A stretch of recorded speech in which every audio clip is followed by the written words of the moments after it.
আসসালামু আলাইকুম রহমতুল্লাহি অবরকাতুহু। সম্মানিত দর্শক, আপনারা যারা বাংলাদেশের রাজনীতি নিয়ে খোঁজখবর রাখেন তারা সবাই জানেন যে এই যে 2025 সনের জুলাই এবং আগস্ট মাস, এই সময়ের মধ্যে বিশেষ করে আগস্ট মাসের 5 তারিখের আগে জুলাই চার্টার ঘোষণা করা হবে এবং এটা নিয়ে যারা আন্দোলনকারী তারা রীতিমতো একটা জীবন মরণ সমস্যার মধ্যে রয়েছেন। একদিকে এই জুলাই চার্টার যেন ঘোষণা করা না হয়, এই জন্য সরকারের বিভিন্ন যে পক্ষ রয়েছে এবং রাষ্ট্রযন্ত্রের বিভিন্ন সংগঠন রয়েছে তারা, এবং বাংলাদেশে যে ক্ষমতার বলয় রয়েছে সেই বলয় তারা চাচ্ছে যে এই জুলাই সনদটি না হোক।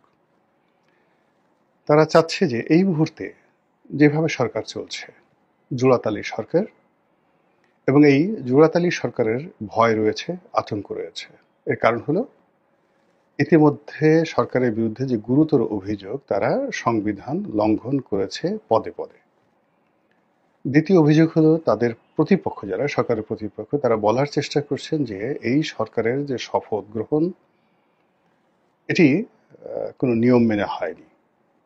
এই সরকারের বৈধতা, আইনগত ভিত্তি ইত্যাদি নিয়ে নানা রকম প্রশ্ন রয়েছে এবং এই সরকারের যে শক্তিমত্তা, সেই শক্তিমত্তা নিয়ে নানা রকম প্রশ্ন রয়েছে। কেউ সেনাপ্রধানের সঙ্গে ডক্টর মোহাম্মদ ইউনূসের দূরত্ব, ক্যান্টনমেন্টের সঙ্গে যমুনার দূরত্ব, আবার ডক্টর মোহাম্মদ ইউনূস এবং তার যে সরকারি অফিসের সঙ্গে রাষ্ট্রপতির দূরত্ব, রাষ্ট্রপতিকে নিয়ে ত্রিমুখী কথাবার্তা, যে তিনি এখনো ভারতের হয়ে কাজ করছেন, আওয়ামী লীগের বিশ্বাসভাজন আস্থাভাজন হিসেবে তিনি সেখানে বসে আছেন এবং আওয়ামী লীগের পক্ষে যে কোনো সময় রাষ্ট্রপতির পদ পদবি ব্যবহার করে তিনি যে কোনো অঘটন ঘটাতে পারেন, এই ভয় সরকারের যারা লোকজন তাদেরকে তাড়া করছে। দ্বিতীয়ত,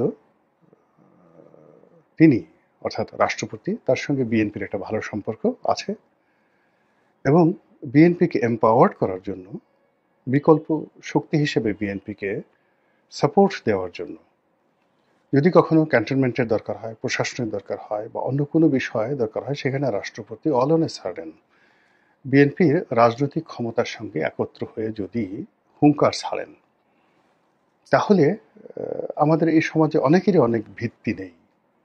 রাষ্ট্রপতির দেখা গেল যে সাংবিধানিকভাবে তেমন কিছু করার ক্ষমতা নেই, কিন্তু যেহেতু পদটি ওই পর্যায়ে আছে, তিনি তার যে স্বপ্রণোদিত ক্ষমতা, ইনহ্যারেন্ট পাওয়ার যেটাকে বলা হয়, তো সেই ইনহ্যারেন্ট পাওয়ার দিয়ে তিনি অনেক কিছু যদি করতে চান এবং তার প্রতি যদি বিএনপির সাপোর্ট থাকে, তা ডক্টর মোহাম্মদ ইউনূস এবং বিপ্লবীদের জন্য মারাত্মক বিপদ এবং বিপর্যয় তৈরি করে ফেলবে।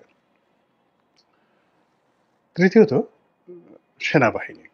আমাদের দেশে সেনাবাহিনীর ক্ষমতা গ্রহণ নতুন কোনো বিষয় নয়। সেনাবাহিনীর যে প্রভাব সেটাও পুরনো, এবং সবকিছুর ঊর্ধ্বে আমাদের দেশে যে মনোভাব, শক্তের ভক্ত নরমের জম, অর্থাৎ আমাদের লোকজন সাধারণত লাঠি, গুলি, টিয়ার গ্যাস একটা সার্টেন লিমিট পর্যন্ত এগুলো মোকাবেলা করতে পারে, কিন্তু লং টার্মে নয়। ফলে যে আফগান জাতি, যারা বছরের পর বছর, যুগের পর যুগ, যে অ্যারাবিয়ান পেনিনসুলারের যে সকল জাতি, সেটা সিরিয়া বলেন, লিবিয়া, কুয়েত, তারপরে সৌদি আরবিয়া, এদের রক্তের মধ্যে ইরান, মানে শত শত বছর ঘৃণা করার, লড়াই করার, ভালোবাসার একটা ধারাবাহিকতা রয়েছে তাদের রক্তে। কিন্তু আমরা খুব সহজে ভালোবাসি, খুব সহজে ঘৃণা করি, খুব সহজে কেঁদে ফেলি, খুব সহজে আবেগপ্রবণ হয়ে পড়ি, আবার খুব সহজে দৌড় মারি। একদম এমন দৌড় যে ভয় যদি একবার পাই, শরীরে যতক্ষণ শক্তি আছে ততক্ষণ পর্যন্ত আমরা দৌড়াতে থাকবো। তারপরে যখন শক্তি ক্ষয় হয়ে যাবে, তখন পিছনের দিকে ফিরে দেখার চেষ্টা করবো কেন দৌড়ালাম। এই হলো আমাদের ক্যারেক্টারিস্টিক্স।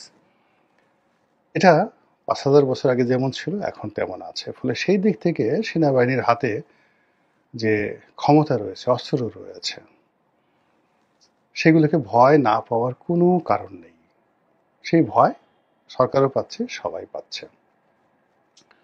এবং এখানে সেনাবাহিনীর যে কর্মকাণ্ড গত 10 মাসে খুবই, যাকে বলা হয়, রহস্যজনক।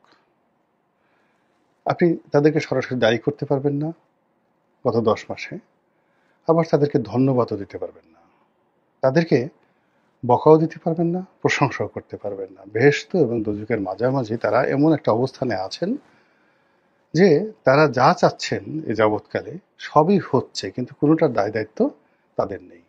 দায় দায়িত্ব কার? বিএনপির, চাঁদাবাজি করে। দায় দায়িত্ব কার? চরমোনাইয়ের, সে বিএনপিকে গালাগালি করে। দায় দায়িত্ব কার? জামাতের, সে সরকারকে সহযোগিতা করে। দায় দায়িত্ব কার? এনসিপির, তারা নতুন একটা রাজনীতি করার চেষ্টা করছে। দায় দায়িত্ব কার? ডক্টর মোহাম্মদ ইউনূসের, তিনি রাষ্ট্র পরিচালনা করছেন। সেনাবাহিনী এখানে সাত ধোয়া তেঁতুলের বিচি, এরকম একটা অবস্থায় রয়ে গেছে।